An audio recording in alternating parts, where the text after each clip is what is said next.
Good afternoon, greater Philadelphia area. This is Toole Time Real Estate Radio on WWDB 860 AM. I'm Tom Toole. She's Sarah Tymon. She's Stacey Mitchell. And we all work at the Tom Toole Sales Group at RE/MAX Mainline, along with Nick Wolf behind the camera. And we are live every single week, streaming on YouTube. If you get some value out of the show here, we're going to be talking about the Federal Reserve meeting last week, the best Fed meeting in years, I'm going to say.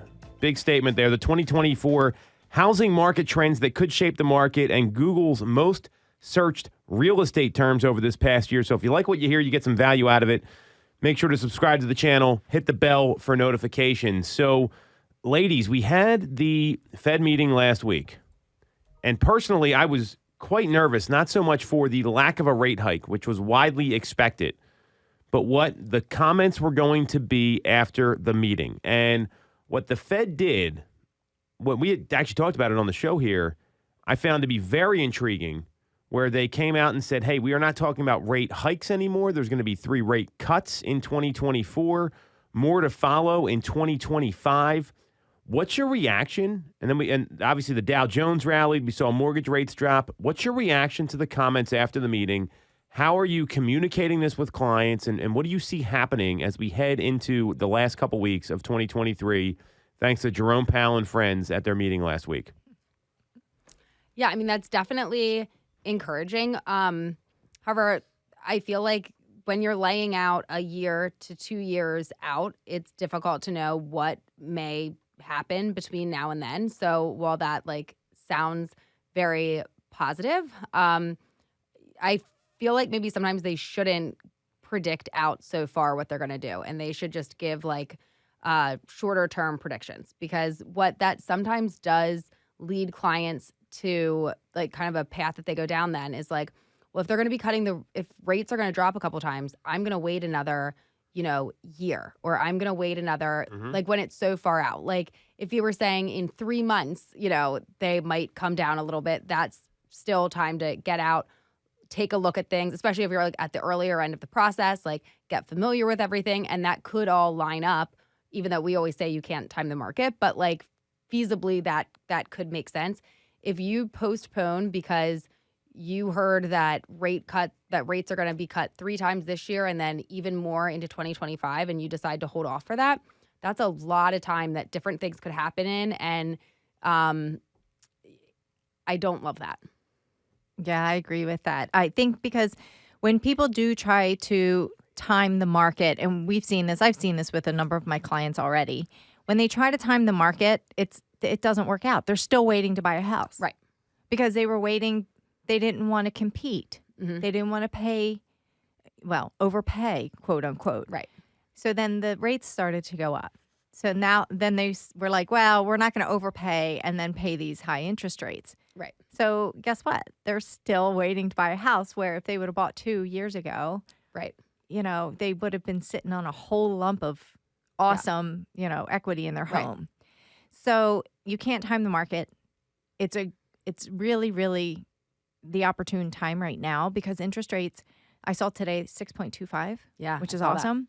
Wow. There's lenders that have these amazing programs. Mm-hmm. I have a client that, he's looking, he's getting a 5% lender credit. Wow. Yeah.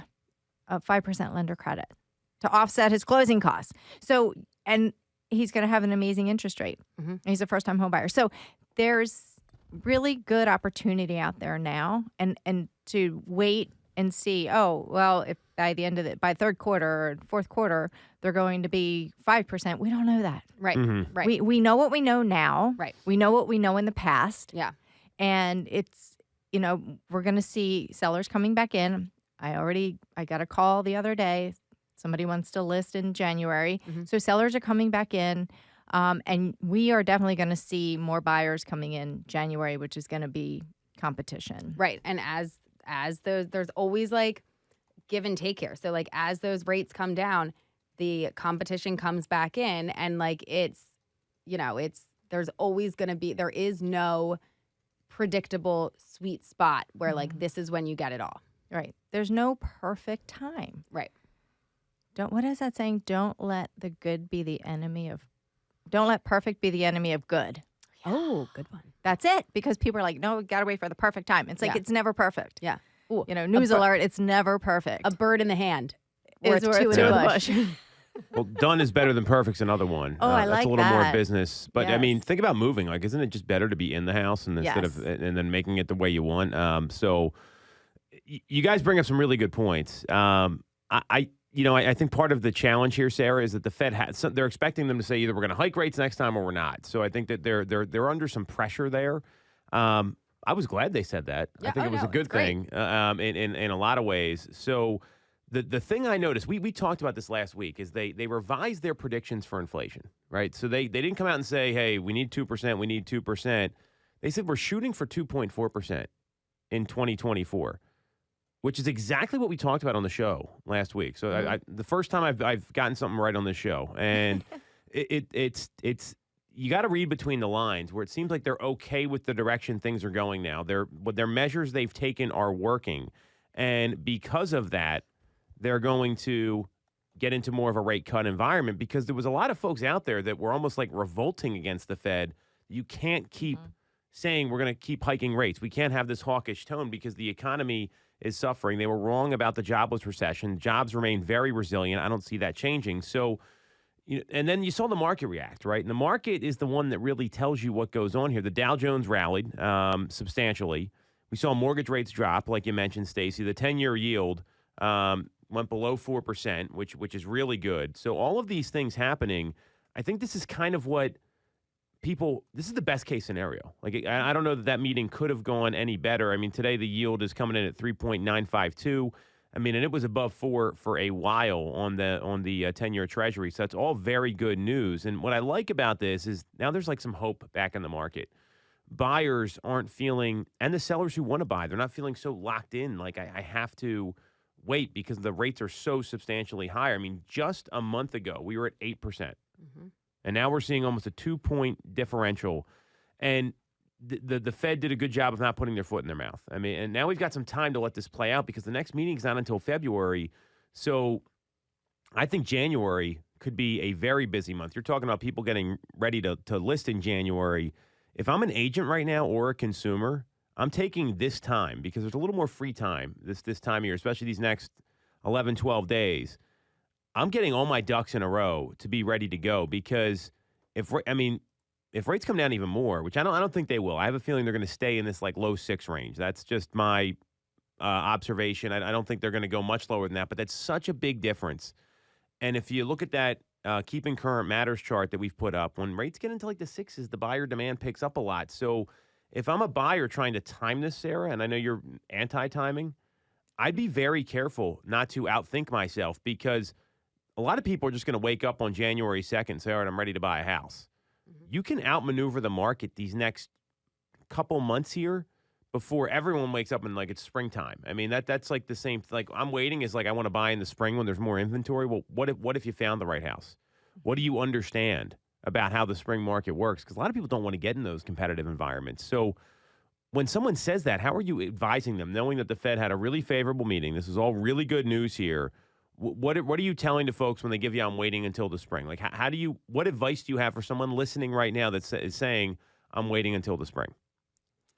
I think it depends on, the relationship that I have with them to some degree. Like, is this somebody who I've been working with a while and is always giving some like farther off, down the line time, but just kind of, letting them, I guess, like going through those qualifying questions and then, hey, but if the right home came up, would you want to know about it? And like, what is it about the spring that you're waiting for? Like maybe they get a big bonus that comes in right around then and they need that for like there could be things about that make sense that like, yes, that does line up and whatnot. But, just kind of finding out if the right thing came up, would there be a reason to wait until then if everything came together? Mm-hmm.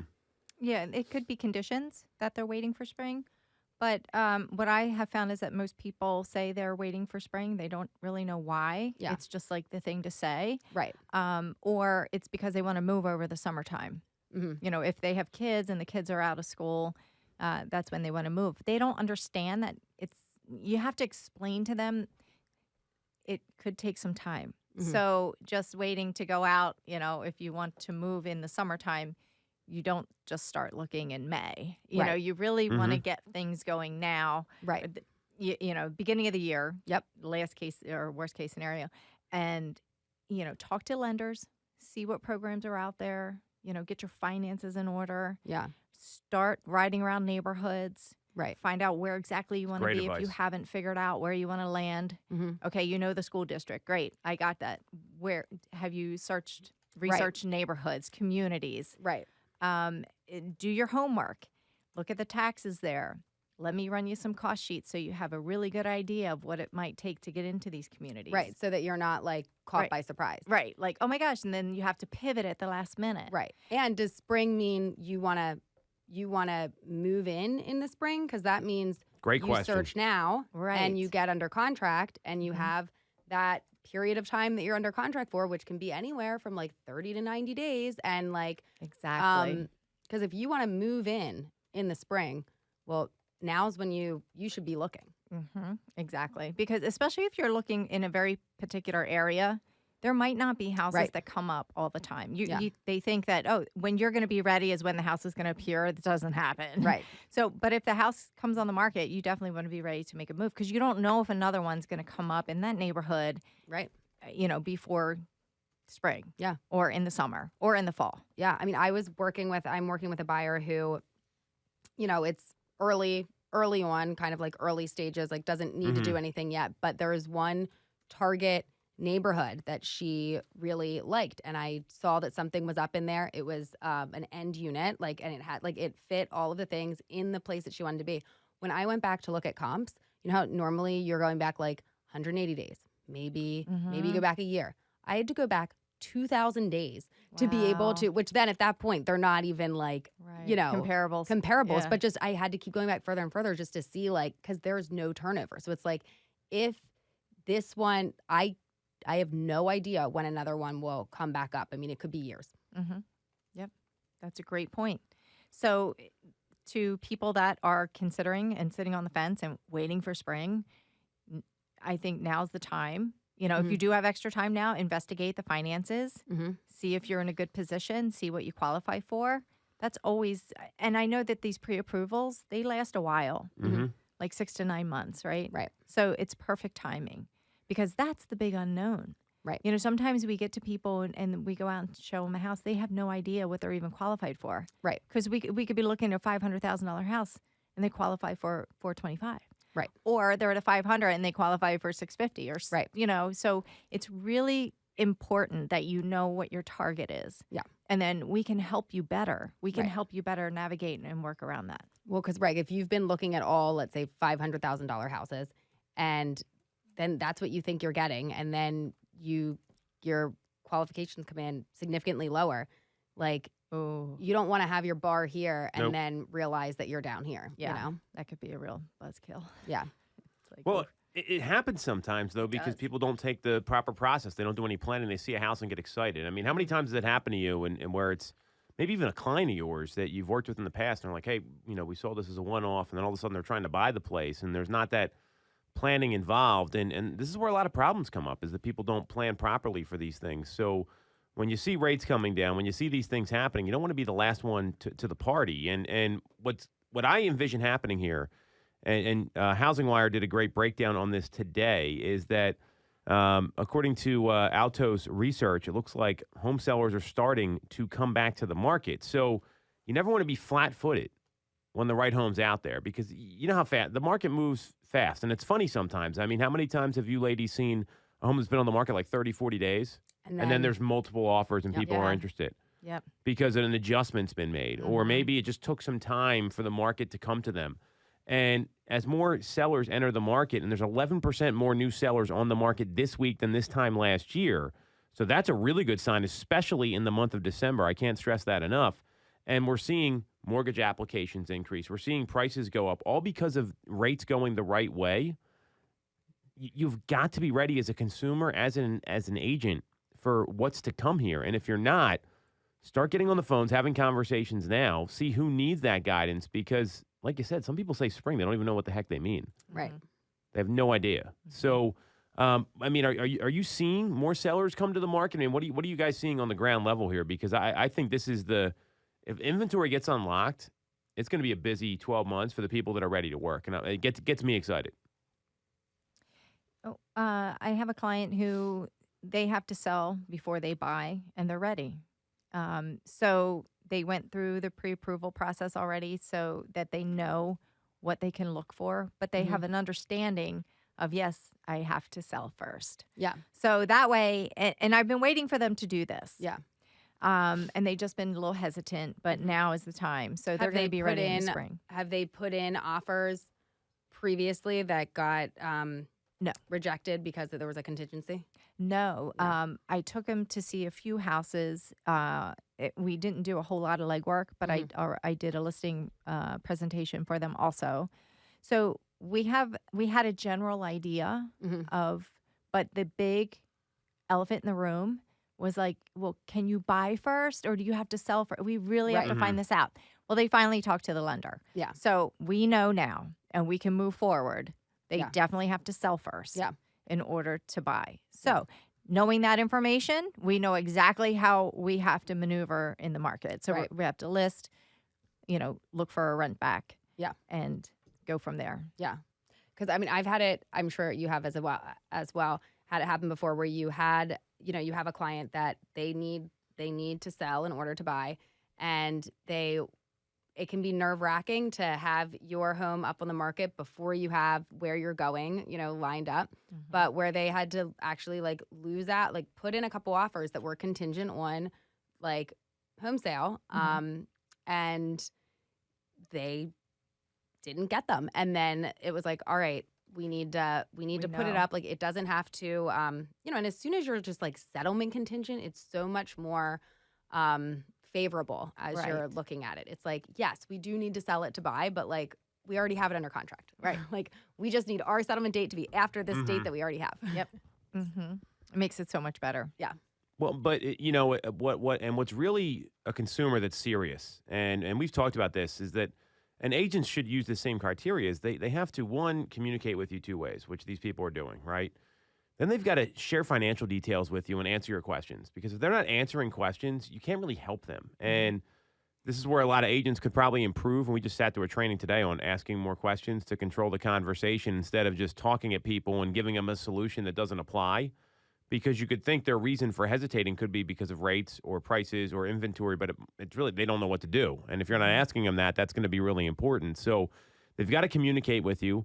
They have to share things with you. They need to take your guidance, which it sounds like they are.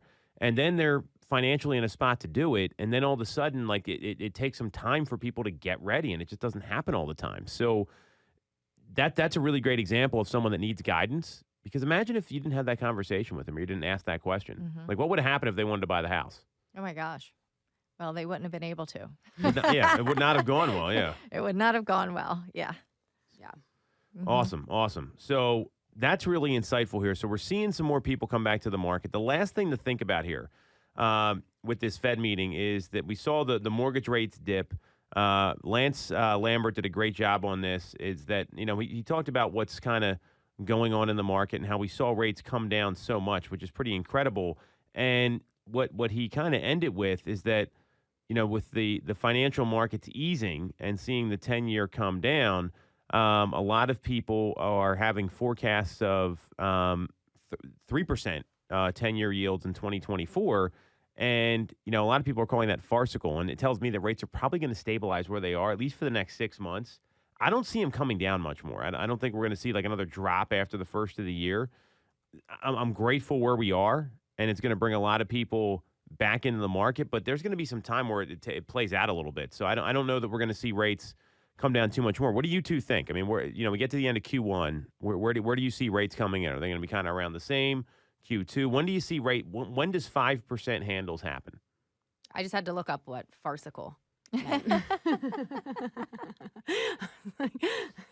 Well, I think means it's a joke. I think at the 6.25%, buyers are able to buy down points at this and get into the fives if they wanted to, and they had the means to, or they could ask for sellers to do buy downs.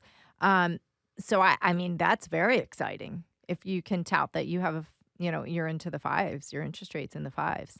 Right. But I think me personally, I think it's going to stay in these very low sixes, 6.25. Yeah. That range. That's where I think it's going to just stay. I agree.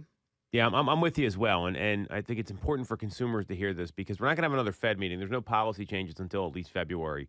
And we're going to get a lot of data. We're going to see spending data from December where there's typically like a lot of like holiday season spending. And we're going to see where things are trending. And it tells me the first quarter, there's a lot of opportunity here, especially in the Northeast. So if you're one of those people that's been on the fence, don't make the mistake of waiting until the spring. At least it could take you a month or 2 months to get your house ready for the market, right? And that's what people don't get. And buyers, you just don't know what's going to come to the market. You have no idea when the right house is going to become available. And it's so critical to be in a spot where you're ready, you're informed, just like Stacey and Sarah are talking about, where you know exactly what's going on. So we're going to end it right there. Thank you to the Fed for not screwing this up massively. It was a nice early Christmas gift here, seeing these rates come in. We're going to come back. We're going to talk about the 2024 housing market trends that some people think could shape the market. We'll get Stacey and Sarah's feedback on each of these and then talk about the most searched real estate terms in 2023. This is Tool Time Real Estate Radio on WWDB 860 AM.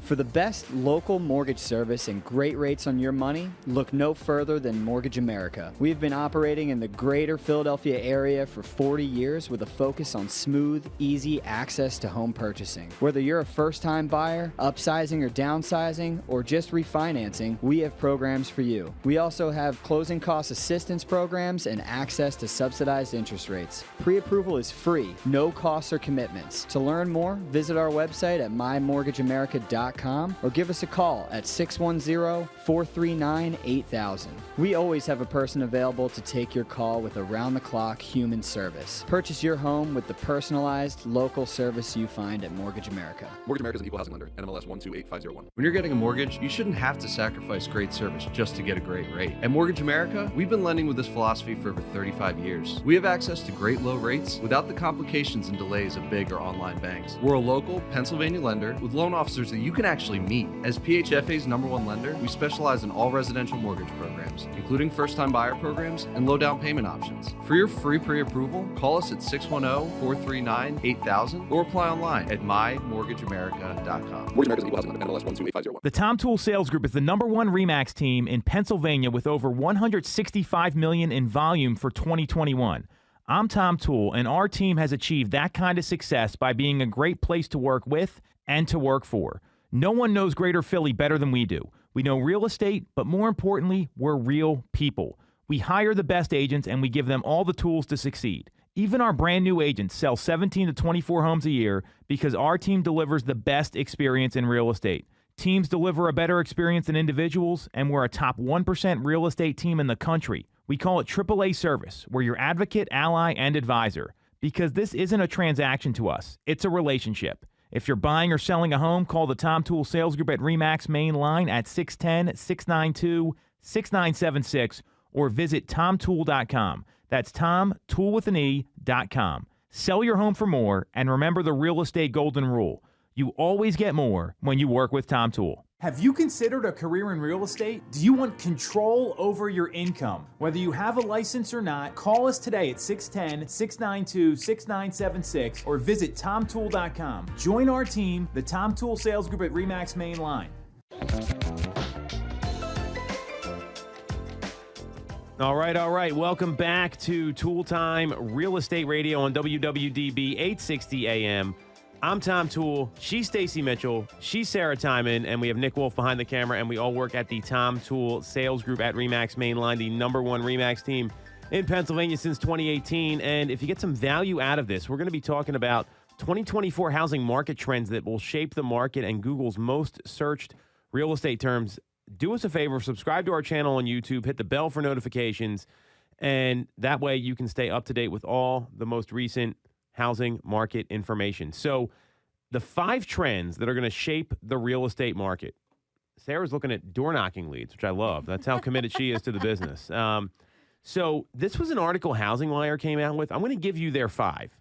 I want to get your reaction and then see if they missed anything. So Number one real estate trend that could affect the market, prop tech challenges and profitability. It's all around technology. And what they're saying is the prop tech sector, which there's a ton of, I feel like I get sold something like every day. I'm like, buy these new leads or get this new lead service. Oh my gosh. Yeah, sounds like you guys do too. So and, annoying. and some of the stuff does work, but for every one that works, there's like 10 that fail. And it's very reliant on venture capital, and the Federal Reserve rate hikes and the slowdown in the VC investment have created a challenging environment. So as we enter 2024, what they're saying here is that despite uncertainties in the market, technology could emerge, and some of these companies will get put out of business. So how do you see prop tech being challenged? These companies going out of business? Tell me more about what your reaction is here. I feel like there's so much constant shifting that goes on with that, and like so many different companies doing so many different things that I just don't even know. I feel like they're just gonna keep on shuffling around, and They come and go. and they shuffle. I agree. But it does look like there's going to be some other ways that technology is going to play an important factor in real estate. I know that AI, that's already a big influence. There's a lot of people that use the AI ChatGPT just to generate listing descriptions, all kinds of things you can use it for. Yeah. Templates for emails and text messages. So that type of technology has been embraced by the real estate market. I don't know. It says cybersecurity here in real estate and property management. But as far as tech, like for lead sources and things like that, yeah, you and I, you get bombarded all the time with text messages. Do you need more leads in this area or zip code? Blah blah blah. No, we have in-house things that we utilize. So Right. I don't even And bother that wasting the my time. team pre-vets and Right. determines if it's a good source to go through. Right. Yes. Oh my gosh. Well, and then I feel like for some of them, have you done any of the calls with them where they actually do a presentation or anything like that? And then it gets they never are upfront about the cost of the different things or Nope. the structure. And then and from the beginning, I'm I don't want to waste your time. I don't want you to waste my time. Just answer, and they won't. And then for just $5,000, you can get in on this. 2 leads. Right. Yeah. No, I don't. I think, it's tough. That's a tough business. Mhm. So I can understand why. But if you're a solo agent, maybe you do, Sure. try those Right. avenues. But I think there's many more proven ways to go about Right. lead generation. That's for sure. Absolutely. But technology, it's here to stay. It's infiltrated real estate, and like you said, Sarah, it's going to be shuffling. They're going to invent new ways to approach agents and lenders, and to try to help, with all aspects of it. Mm-hmm. Well, so I tend to agree with you, and I think technology is not going to go away. The challenge with real estate is that the tech's all over the place, right? You go to other industries, like the car industry is a great example. They have one platform that gets used, and in real estate, because it's kind of disjointed a little bit, there's no real good tech servers, and I think that's part of the challenge here. And everyone's trying to be the one place to go, and I don't think just knowing real estate agents, there's no way they're going to ever do that. So I tend to agree with you. I think this is actually a pretty accurate article, and we're going to see more and more of this stuff where they just keep trying to sell people things. That's really what it is. So the second trend here, let me pull this up. So the second trend is the emergence of secondary markets will challenge traditionally popular locales in 2024. So what they talk about here is that more than ever, real estate agents in local markets are needing to think nationally as opposed to regionally. The shift is propelled by the increased migration of people, as evidenced by a variety of data points. Rent spree user statistics have showcased a significant spread of rental applications across the nation between 2021 and 2023, and 17% of rental applicants sought housing in other states. So as we prepare, the challenges of affordability and the evolving nature of work will foster increased migration to secondary markets. So do you see more people relocating than we have in the past? Well, I don't know because I guess I can't go back that far. But people are able to work from home now, so that opens up a whole new lifestyle for them. They can pretty much pick and choose wherever they want to live. So if they do want to go to different areas to experience, maybe a lesser, the housing market is a little bit more conducive to them financially. And maybe they like warmer weather year round. But it gives them opportunity, people who work from home. So I think that having a really good source of referral agents that we work with on hand in all types of different markets, which we already do. But I think that's really important as agents because I think the more that we can refer people, trusted agents in another area, again, it's all about reputation and trust. So if you do have clients that are like, hey, we're moving to Austin, Texas or whatever, and you can refer them to a really good agent that they'll take care of them. Right. Work has changed a lot of things. I mean, there's jobs now where you can do them from anywhere in the country, which was not the case. I mean, Zillow, for example, everyone there is remote. Like they don't have the offices like they used to, which I find pretty interesting. Our job's obviously not like that. And affordability is an issue. I mean, you can get a lot of bang for your buck in some of these other markets. You go down to Florida, it's way cheaper to buy some properties there. You're by the beach, the weather's warmer, there's no state income tax.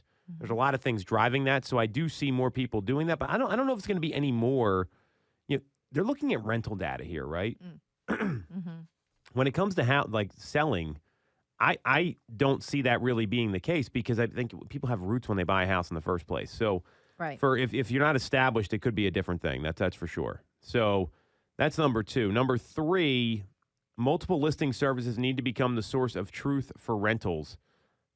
I mean, what do you think about this? I mean, they're talking about having integrated rental listings with the right to success and standardized data for rental listings. Is that going to really shape the housing market? What do you two think here? No, I don't.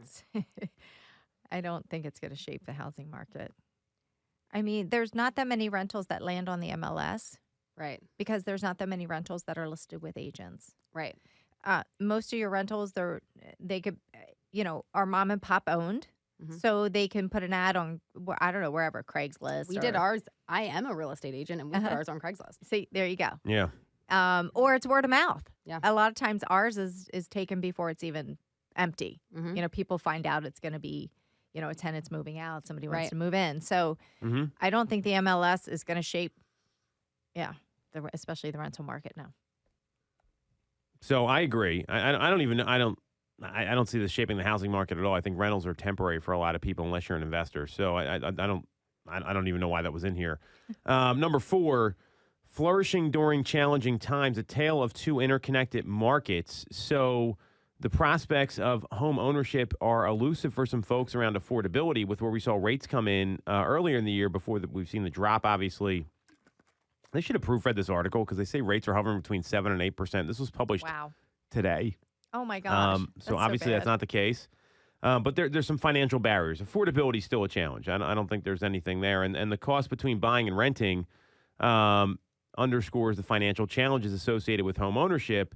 And what they're talking about is the paradigm shift in the real estate landscape presents a unique opportunity for real estate professionals. The for sale market is marked by the lawsuits and everything else going on. And then there's they're talking about, finding income from other avenues, such as the rental market. So what do you think about that? I mean, I think that's probably not going to be your best use of time.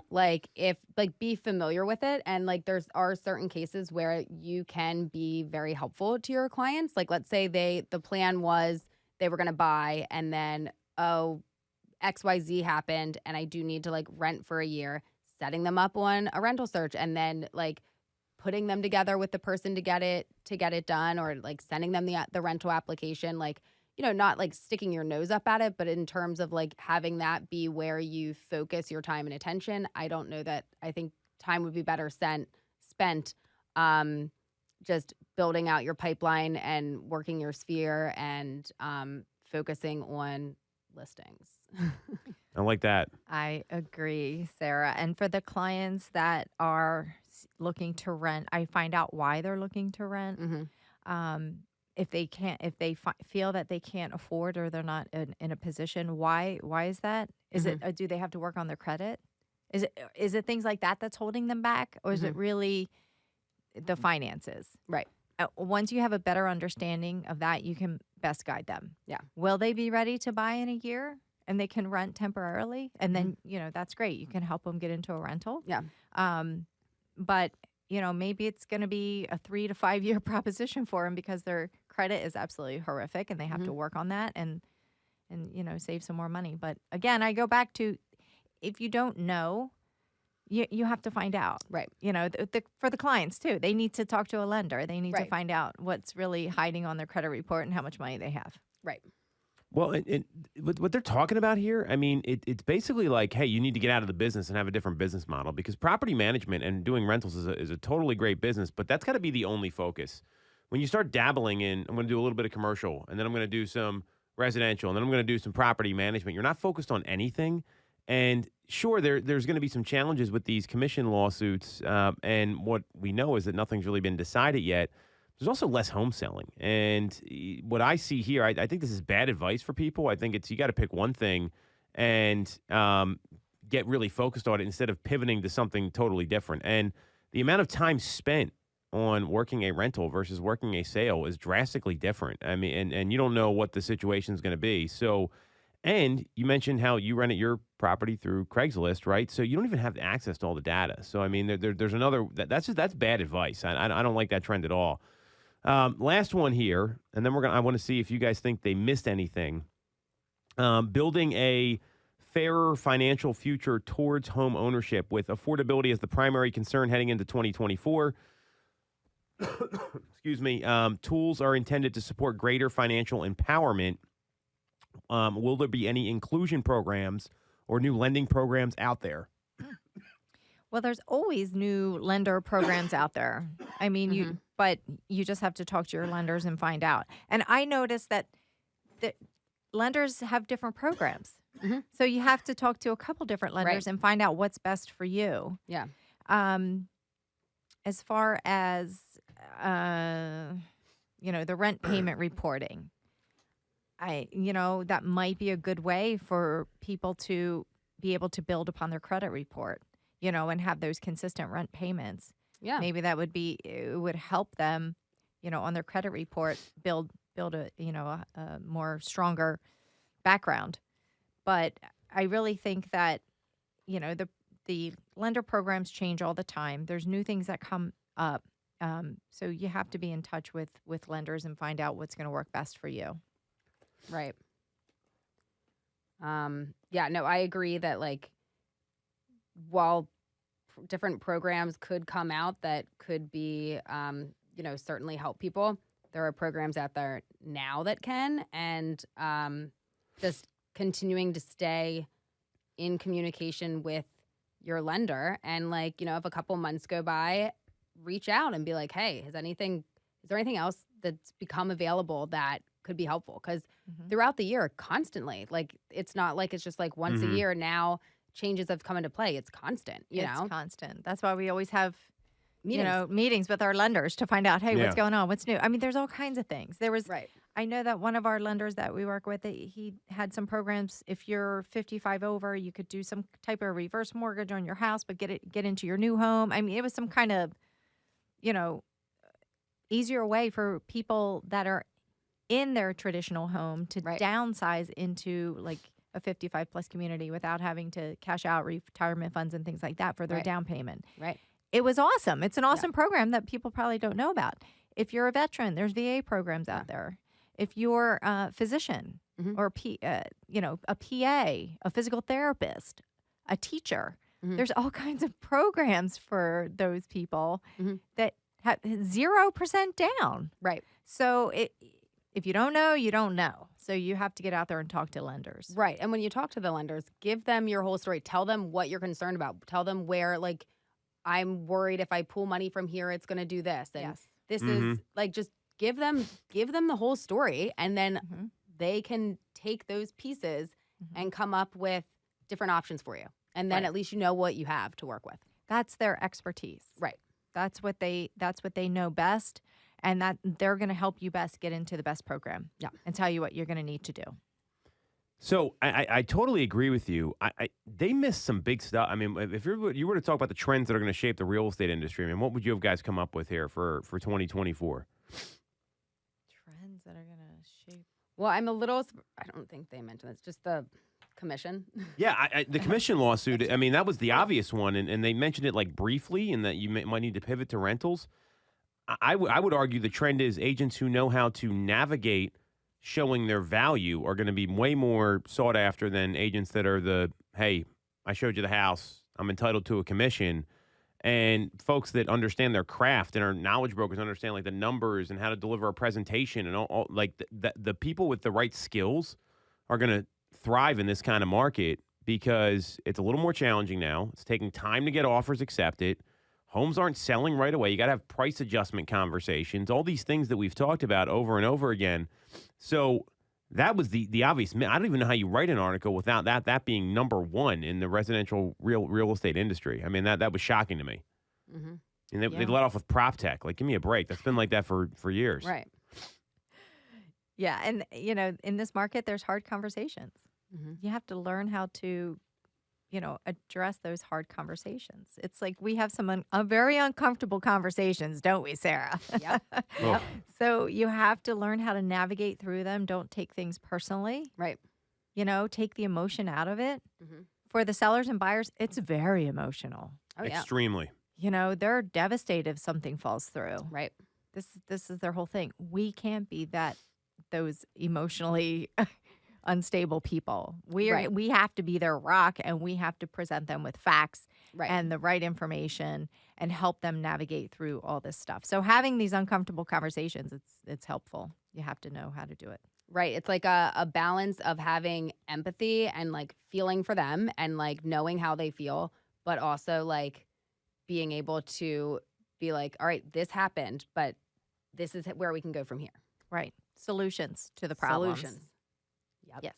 Well said. No, I totally agree. And that's got to be the number one trend that's going to shape the industry this year, because people are going to have questions. And if you don't know how to have those right conversations, or really just help people guide through like this confusing market, because there's less home selling, the economy's strong. There's a lot of weird stuff happening right now that doesn't make a whole lot of sense. So that to me is going to be the number one trend. I don't know how you write this article and don't acknowledge that. So I thought that was a big miss here on Housing Wire's part and the author of the article, Michael Lucarelli. So we're going to take a quick break. We're going to come back. We're going to talk about the most Googled, or the most Google searched, because Google's not a word, terms in real estate, and if that has any foreshadowing about what's going to happen in 2024. This is Tool Time Real Estate Radio on WWDB 860 AM.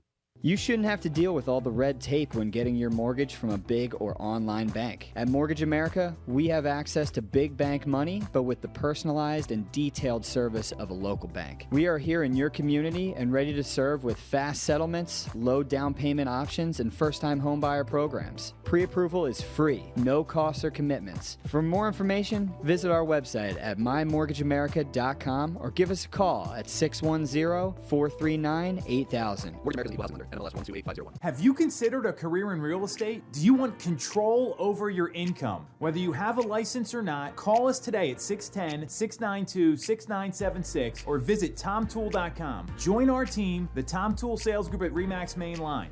I'm Tom Toole of the Tom Toole Sales Group at RE/MAX Main Line. If you're thinking of becoming a real estate agent in the greater Philly area, I have a special offer for you. Our team did $165 million of volume in 2021, making us the #1 RE/MAX team in Pennsylvania and a top 1% team nationally. Our agents love us because we offer them a successful career, a great life, and an unbeatable culture. Agents who've been with us for at least a year average 30-plus sales. Even our brand new agents average 17 to 24 sales a year. We offer proven systems and expert training. We help you set more appointments and sell more houses.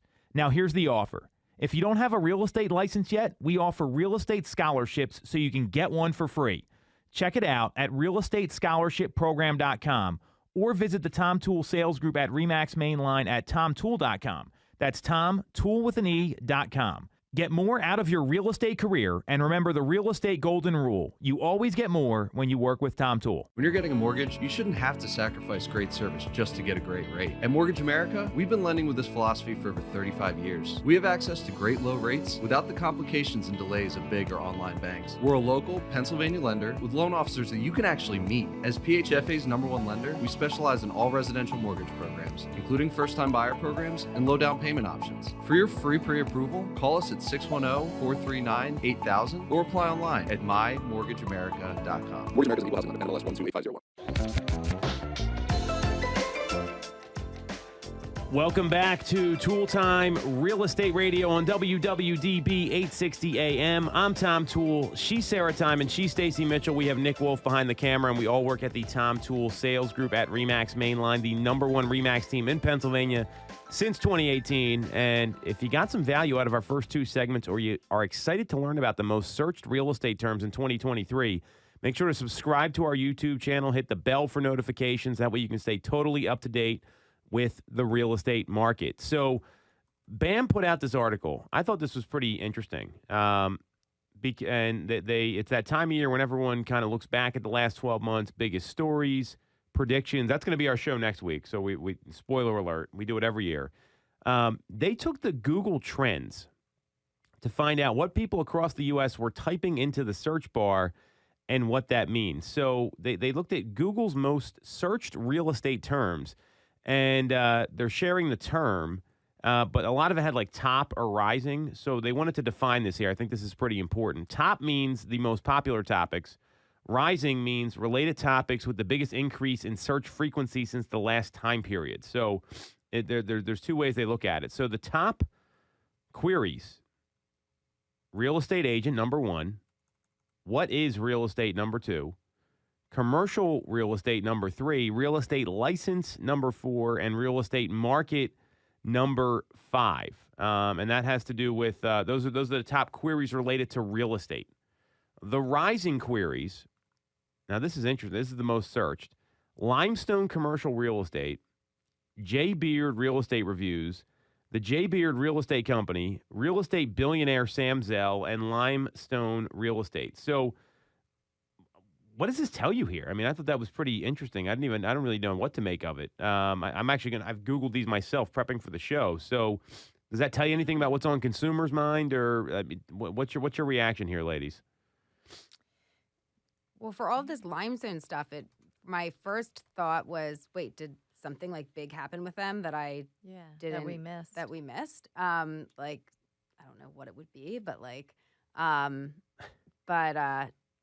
guess people are just thinking commercial. I actually looked up Limestone Real Estate. So what comes up is a 1-star review for a real estate brokerage. That's bad news for them. There's only 2 reviews. Who knows? It's in Brooklyn. Then Limestone, Pennsylvania. I didn't even know that was a town. Wow. Do you know where? Is that by Lancaster, Sarah? Do you have any idea? I don't know. Probably Western Pennsylvania. Yeah. I would think. Then Limestone, New York. I mean, it's fascinating to me that so I don't know if it actually had to do with Stacey, we were through a house that had limestone pillars. You remember this? Yes. So maybe it had to do with like building materials. Yeah, could be. Yeah. But that would be interesting that it would be a rising query. Like people are like this, and this made the mark. Right. Yeah. Well, who's J. Beard Real Estate? We're going to find out. Wow. And who's the billionaire Sam Zell? I don't know any of these people. So J. Beard is a company in Woodlands, Texas. And, I know who J. Beard is. I believe they're involved with the commission lawsuit. So that's probably why they're... Oh, okay. Let's see here. Sam Zell. Maybe they're involved in it, too. Sam Zell has a net worth of $4.9 billion. Actually, I don't know about J. Beard. I might be wrong there. I mean, they're a commercial real estate company. Sam Zell, we know. I mean, I think it's... When you look at this, it tells you that there's things going on we don't even know about, right? Like, so what, I mean, this is pretty generic. I wanted to jump to NAR. I thought this was interesting. So, and this it tells me the state of the industry here. So the top queries when it came to National Association of Realtors was National Association of Realtors NAR National. So there's all the names, right? And then number 5 was the lawsuit. But the rising inquiries were Redfin leaving, National Association of Realtors, lawsuit against National Association of Realtors, Burnett versus National Association of Realtors, DocuSign, and Kenny Parcell. What does that tell you? DocuSign. Wow. People were Googling what is DocuSign. Interesting. I wonder what percentage of this Well, DocuSign is getting bought out, by the way. So there's a deal as of Friday that they might be buyout with the help of advisors, and their market cap's $11.5 billion. So that's probably why DocuSign is getting Googled. I thought Zillow had DocuSign. No, they have .loop. Oh, that's right. I got the two confused. Yeah. Oh, they so both do the dot same loop, thing, but then dot you loop. send it through DocuSign. No, No, DocuSign's a separate DocuSign's platform. a separate. yeah. Oh, It's okay. the same as I've been dot using loop, them interchangeably. but DocuSign, yeah. Sometimes agents Consumers send won't stuff know. through Like, they don't DocuSign. get it. Yeah. I mean, It's just electronic yeah. signature Right. platform. Oh, okay. So DocuSign's getting sold. Well, that's interesting. Well, people want to know. They obviously want to know, what is this NAR that these people are talking about? Mm-hmm. What is this organization that has all Right. these problems? Right. And, what is it good for? So people are curious. And I think a lot of realtors are curious, like, do I have to be a part of this organization? Right. Well, what I was kind of wondering is, like, for these searches, and I'm sure maybe there is a way to measure it, but, like, it'd be interesting to know, like, what percentage are already in the industry and are searching for these things versus how many are just, like, outside Layman consumer. people. Yeah. Yeah. That's a good one, Sarah. Yeah. Because I think, in general, I could see everybody or people doing real estate searches, right? Yeah. Housing market searches. And you Right. see where it says housing market crash and all these other things. Right. come up. Like, those I feel like would be a lot of just people. Yeah. General audience people. But some of these more, like, specific, and it might be more Mhm. people in the industry thinking, like, how does this relate to me? How does this affect Mhm. me? Yeah, I agree. Or people that, maybe there's an offshoot of general population that have gotten wind of the lawsuit, Right. and, they want to know, what is this association of realtors? Right. What do they have to do with all this? So that's interesting. Well, the number one rising was Redfin leaving, and I think that made some headlines because they actually had a seat with NAR. So what this tells me is that consumers might be a little more aware than we realize. Now, not everyone, because, we've all talked to clients. I've talked to them with you, both of you, past couple weeks. Like, there's no mention of this stuff, or people don't. Have you heard it a lot? I haven't. We've worked on some relatively big pieces of business. I haven't heard anything from these folks. When there was like a day or two when this lawsuit first hit the news. I think it was on, I don't know, one of these shows, market shows. Mhm. There was I saw on a couple websites, a couple people talking about it. But Yeah. since then, no. It's like a 24-hour news cycle anymore. So Right. something else, more imperative comes along and Right. it blows it out of the news cycle. Right. And now with all the copycat lawsuits going on, people, Yeah. it's just like, oh, another one, oh, another one, oh, Right. another one. It's like, whatever. Well, and until I feel like somebody's ready to do a real estate or do something where that actually affects them, like, they probably really don't care. Like, they may know that there's headlines out there that something's going on or happened or it might happen, or, like, I had a client ask, when I print out the client copy of the Bright MLS, it shows the buyer agency compensation. I had a client ask me if they're responsible for that. So I had to get, because they're like, oh, do we have to pay this? So agents, you need to know how to answer that question properly Right. and not improperly that Right. could get you in trouble. Right. So, and I was like, wow, that's a great question. Yeah. And then I went through and answered the question for him. Yeah. That's a great point, Stacey, and we're running a training right around that called the Best Practices in the Commission Lawsuit Era toward the end of January, because I think if we're not teaching that at our team, we've already gone over it a little bit. We're doing everyone a disservice. I don't know if you guys saw, but there's another copycat lawsuit. They named 40 defendants in, by the way. This news came out yesterday, and it was in Texas again, where there's same case. There's a concealed conspiracy that adversely impacted countless home buyers and sellers and anyone that in the state of Texas who who listed a home for sale between November 13th, 2019 and the present, and they named 40 different defendants. Oh my gosh. Texas Association of Realtors, Austin Board of Realtors, San Antonio Board of Realtors, Keller Williams Home Services, Austin/Central Texas Realty Information, Houston Real Estate Information Service, North Texas Real Estate Information Systems, Keller Williams again. This might be a different one. Heel Holding Groups. I know Tim Heel. I've seen him speak. Dave Perry Miller Company, the Loken Group, the Hexagon Group, PenFed Realty, Ebby Halliday Real Estate, DMTX, Fathom, Grace, Remax. The list goes on. So I feel like to avoid some of this down the line, like, you know how we have that handbook thing that you can send out in dot loop for lead-based paint, know your rights or know your Right. whatever, just to have like a little thing, general- like a yes. just a general announcement to anybody who's looking to sell. This is what's up, you that's a know, great and idea. like stop the lawsuits. So well, I think after the appeals, we'll know more. Yeah. it's funny you mention that because that's exactly what I've discussed internally. And the problem is no one knows what the rules are going to be. I mean, that's the Right. challenge because of the appeals. So Yeah. that's it for this week's episode. We're getting played out. If you got some value out of this, subscribe to our channel. Hit the bell for notifications. You can follow Sarah on Instagram. She's at Ty_Ty Time. You can follow Stacey at @2 Mitchko. You can follow me at Tom Toole 3RD. We're here live every week on Tuesdays at 3 o'clock. We will see you